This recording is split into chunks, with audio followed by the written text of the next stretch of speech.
నమస్కారం సుబ్రహ్మణ్యం గారు. నమస్కారం అండి.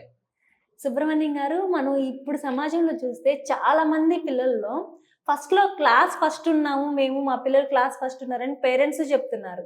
ఏమైందో తెలీదండి, వీళ్ళు చదువులో యావరేజ్ అయిపోయారు. కొంతమందయితే బిలో యావరేజ్ అయిపోయారని కొంతమంది పేరెంట్స్ చెప్తున్నారు.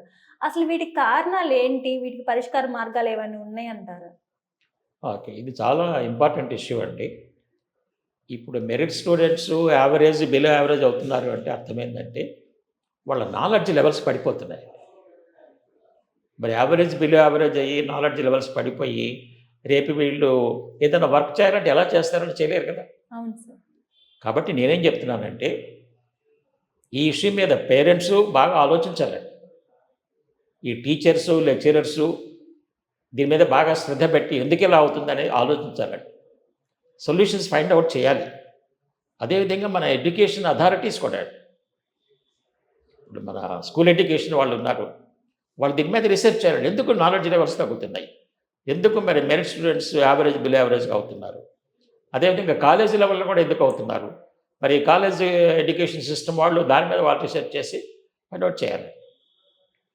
నేను ఈ స్కూల్ ఎడ్యుకేషన్‌లో చాలా రీసెర్చ్ చేశాను.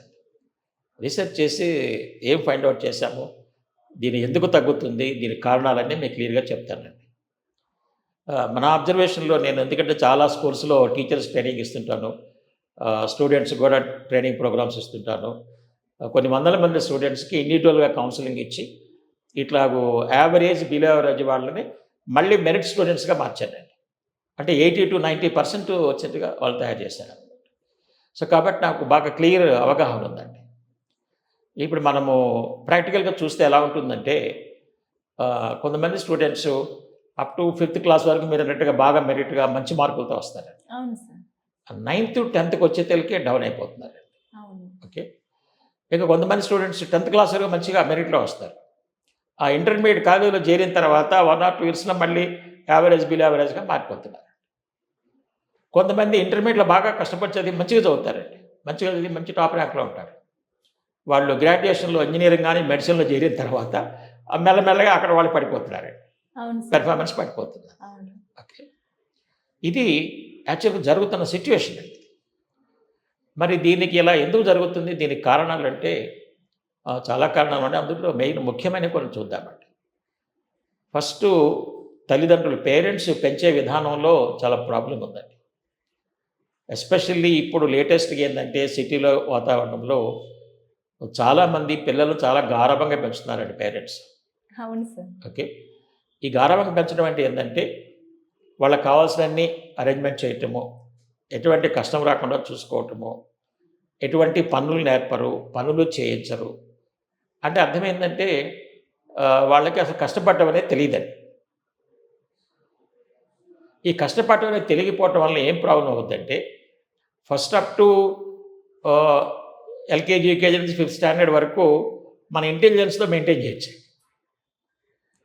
అంటే ఒకసారి బాగా అర్థం చేసుకొని గుర్తుపెట్టుకుంటే అది పరీక్ష రాయొచ్చనమాట. 6థ్ క్లాస్ టు 10థ్ క్లాస్ వచ్చేసరికి సిలబస్ పెరిగిపోతూ ఉంటుంది. అప్పుడు గుర్తుపెట్టుకొని రాసేంత కేపబిలిటీ సరిపోదండి దానికి. అవును సార్. అప్పుడు కొంచెం హార్డ్ వర్క్ చేయాలనమాట. హార్డ్ వర్క్ అంటే కష్టపడాలి, కృషి చేయాలి. మరి వీళ్ళకి కష్టపడడం తెలియదు కదా!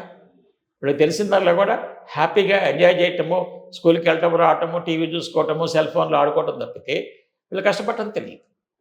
అందుకని వీళ్ళ పెర్ఫార్మెన్స్ పడిపోతుంది. మరి పేరెంట్స్ ఈ విధంగా ఎందుకు చేస్తున్నారు అంటే, మరి పేరెంట్స్ వాళ్ళేమైనా పాపం ఎంతో కష్టపడి పైకొచ్చి డబ్బులు సంపాదించి వాళ్ళ పిల్లల్ని చదివిస్తున్నారు. అవును కదా! అవును సార్. నేనేం చెప్తున్నానంటే, ఇవాళ పేరెంట్స్ పిల్లలకి పనులు చెప్పకపోవటానికి, పనులు నేర్పకపోవటానికి, ఈ కష్టపడటం నేర్పకపోవటానికి వాళ్ళ ఆలోచనలో ప్రాబ్లమ్ ఉందండి. వాళ్ళ తల్లిదండ్రులు ఏమనుకుంటున్నారంటే, మేమెంతో కష్టపడి పైకొచ్చాము, మా పిల్లలు మాత్రం కష్టపడకూడదు. అవును సార్. వాళ్ళంతా ఈజీ హ్యాపీగా ఎప్పుడు హ్యాపీగా ఉంటారు. అవును. మరి మీరే ఆలోచన ఆ విధంగా అనుకుంటే, వాళ్ళని ఈజీ హ్యాపీగా తయారు చేస్తే, మరి క్లాస్‌కి సిలబస్ పెరుగుద్ది. మరి ఆయన ఇప్పుడు ఎఫర్ట్ పెట్టలేడు. పెట్టకపోతే చదవలేడు. చదవకపోతే మరి మీరు ఆటోమేటిక్‌గా నాలెడ్జ్ ఎక్కడి నుంచి వస్తుంది? రాదు కదా! అందుకని మేమేం చెప్తున్నామంటే, ఫస్టు పేరెంట్స్ యొక్క ఆలోచన విధానంలో మార్పొస్తేనే ఈ నాలెడ్జ్ పడిపోకుండా ఉంటుందండి. వాళ్ళ ఆలోచనలో ఏం మార్పు రావాలంటే, యెస్ మేము కష్టపడి పైకొచ్చాము. మా పిల్లలు కూడా కష్టపడి పైకి రావాలి అన్న ఆలోచన ఏ తల్లిదండ్రులు అయితే ఉంటుందో వాళ్ళు పిల్లలకి పనులు నేర్పుతారు, కష్టాలను ఎలా ఎదుర్కోవాలో నేర్పుతారు, ప్రాబ్లమ్స్ ఎలా సాల్వ్ చేయాలో నేర్పుతారు, పనులు నేర్పుతారు. వాళ్ళ పిల్లలు గొప్పవాళ్ళు అవుతారు. నేనేమి సక్సెస్ఫుల్ అట్లా గొప్పవాళ్ళు అవుతారు అన్నమాట. అంటే అర్థం ఏంటి? మరి వాళ్ళు లైఫ్‌లో ఎటువంటి కష్టం వచ్చినా దాన్ని ఎదుర్కోగలరు. ఎటువంటి ప్రాబ్లమ్‌ని సాల్వ్ చేయగలరు. అందుకని వాళ్ళు గొప్పవాళ్ళు అవుతారు. కాబట్టి ఈ ఎడ్యుకేషన్ లెవెల్స్‌లో ఈ నాలెడ్జ్ లెవెల్స్ పడిపోకుండా ఉండాలి అంటే ఫస్ట్ పేరెంట్స్ థింకింగ్‌లో మార్పు రావాలి.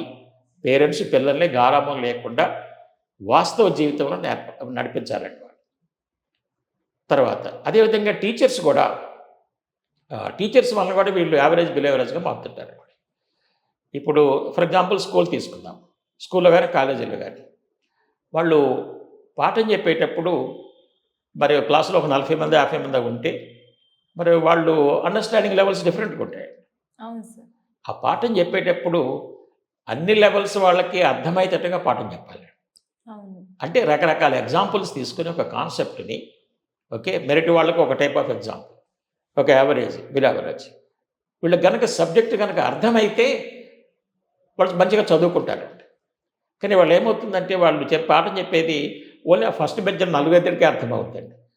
మిగతా వాళ్ళకి అర్థం కాదండి. ఎప్పుడైతే సబ్జెక్ట్ అర్థం కాదో ఇంటికెళ్ళి చదవలేరు, హోంవర్క్ చేయలేరు. అంతే కదా! అవును మరి సార్. అర్థం కాకపోతే ఇంకేం చేస్తారు? అట్లాగ మెల్లమెల్లగా చదువు మీద ఇంట్రెస్ట్ పోయింది. ఇంట్రెస్ట్ పోయి ఇప్పుడు యావరేజ్, బిలో యావరేజ్‌గా మారిపోతాడు. అదేవిధంగా మనం కార్పొరేట్ కాలేజీలో చూస్తున్నాం. ఈ కార్పొరేట్ కాలేజీలో ఏం చేస్తారు ఇంటర్మీడియేట్‌లో 1 ఇయర్ సిలబస్‌ని 4 మంత్స్, 3 మంత్స్‌లో కంప్లీట్ చేయాలని ఫాస్ట్‌గా వెళ్ళిపోతుంటారు. అవును సార్. ఓకే. అవును. సపోజ్ అక్కడ 60 స్టూడెంట్స్ ఉన్నారనుకోండి. ఈ ఫాస్ట్‌గా చెప్పినప్పుడు ఒక 10 మందికి అర్థమవుద్ది గానీ, మిగతా 50 మందికి అర్థం కాదండి. అవును. మరి అర్థం కాకపోతే వాళ్ళు చదవలేరు. చదువు అంటే ఏం చదువుతారు? చదవలేరు కదా వాళ్ళు. చదవకపోతే ఆటోమేటిక్‌గా పరీక్ష సరిగ్గా రాయలేరు. ఫెయిల్ అవ్వటమో, మార్కులు తగ్గడం జరుగుతూ ఉంటుంది.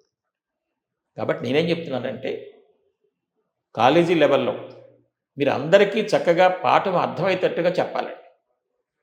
అంతేగాని ఫాస్ట్‌గా వెళ్తే మీరు ఆ 10 మెంబర్స్ కోసం కాలేజీ పెట్టలేదు కదా! 10 మెంబర్స్ కోసం క్లాస్ నడపట్లేదు కదా! అందరూ ఫీజు పే చేస్తున్నారు కదా! సో, ఇది ఇక్కడ మార్పు రావాలండి. ఇంకొకటి ఈ స్కూల్‌లో గానీ, కాలేజెస్‌లో గానీ ఈ పాఠం చెప్పేటప్పుడు అందరి పిల్లలు టీచర్ మీద, లెక్చరర్ మీద ఫోకస్ చేసేటట్టుగా, కాన్సంట్రేషన్ చేసేటట్టుగా క్లాస్‌ని మెయింటైన్ చేయాలి. అంటే ఒక డిసిప్లిన్, ఒక క్రమశిక్షణ మెయింటైన్ చేయాలన్నమాట. అది ఈ రోజుల్లో చేయట్లేదండి. ఆ ఫస్ట్ బెంచ్ వాళ్ళ మీద ఫోకస్ చేసి, వాళ్ళు వింటే చాలు మిగతా వాళ్ళు తన్నుకొని వాళ్ళు ఏమనగలని చూస్తున్నారు. మరి వాళ్ళు పాఠమే వినకపోతే ఇంక వాళ్ళకి ఎప్పుడు నాలెడ్జ్ వచ్చింది? ఎప్పుడు వాళ్ళు మెరిట్ స్టూడెంట్ అవుతారు? ఆటోమేటిక్‌గా డౌన్ అయిపోతున్నారు. కాబట్టి నేనేం చెప్తున్నానంటే, క్లాస్‌లో టీచర్స్ కనుక పాఠం చెప్పేటప్పుడు total pin drop silence maintain చేసేటట్టుగా అందరి దృష్టి ఆయన మీద ఉన్నట్టుగా ఫోకస్ చేసుకోవాలి. ఇది ఫస్ట్ స్టెప్ అండి. ఇప్పుడు ఏమవుతుందంటే, ఈ మెయిన్ ఫండమెంటల్స్ మీద ఎడ్యుకేషన్ డిపార్ట్మెంట్ దృష్టి పెట్టాలండి. అసలు క్లాసులో కాన్సంట్రేషన్‌గా పాఠం చెప్తున్నారా లేదా? నడుస్తుందా లేదా? అందరి పిల్లలకి న్యాయం జరుగుతుందా లేదా? అని తెలుసుకోవాలి. తర్వాత సరే కొంతమంది కాలేజీలో ఏదో విధంగా కష్టపడి మంచి మెరిట్‌లో వస్తారు.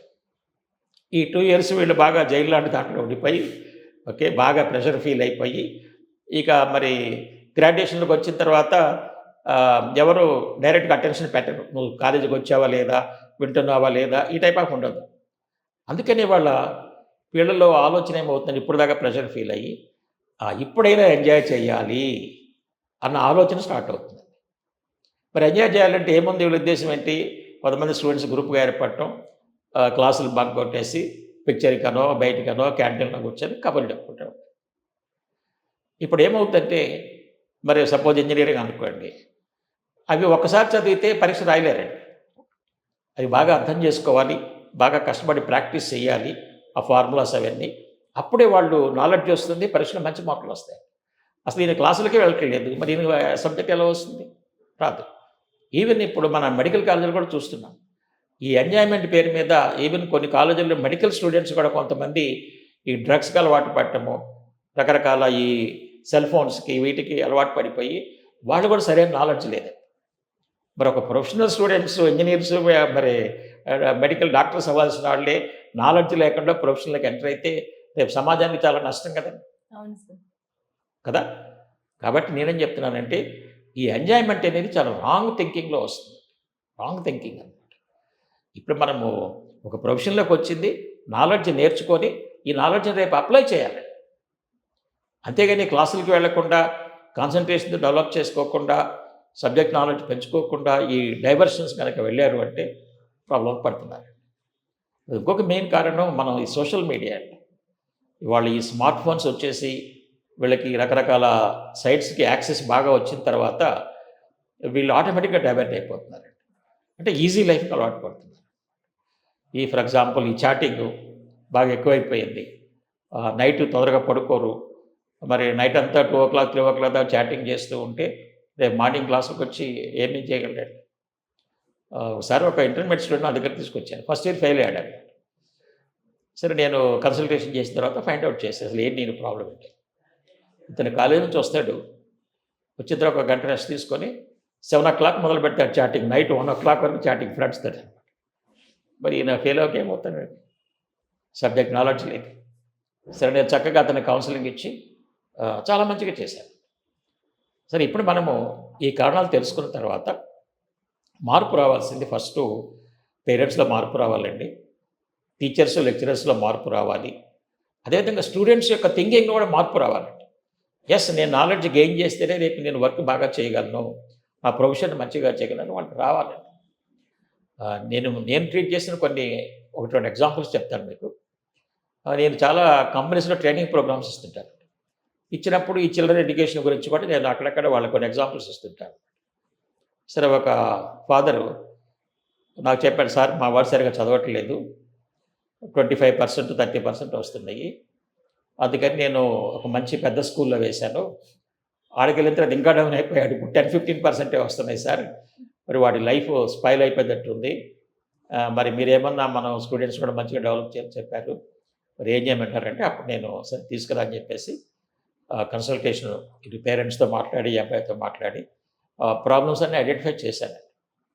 చేసిన తర్వాత ఫస్ట్ ఆ కుర్రాడిని ఆ పెద్ద స్కూల్లో వచ్చి మీ ఇంటి దగ్గర స్కూల్లో పెట్టండి, ఓకే, నా దగ్గర కౌన్సిలింగ్ తీసుకురండి, ఒక 6 months కౌన్సిలింగ్ ఇస్తే ఈ కుర్రాడు మెల్లమెల్లగా పికప్ అవుతాడు, నాలెడ్జ్ లెవెల్స్ పెరుగుతాయి చెప్పాను. ఇతని పాపము దాదాపు ఒక 50 kilometers దూరం ఉంటాడు.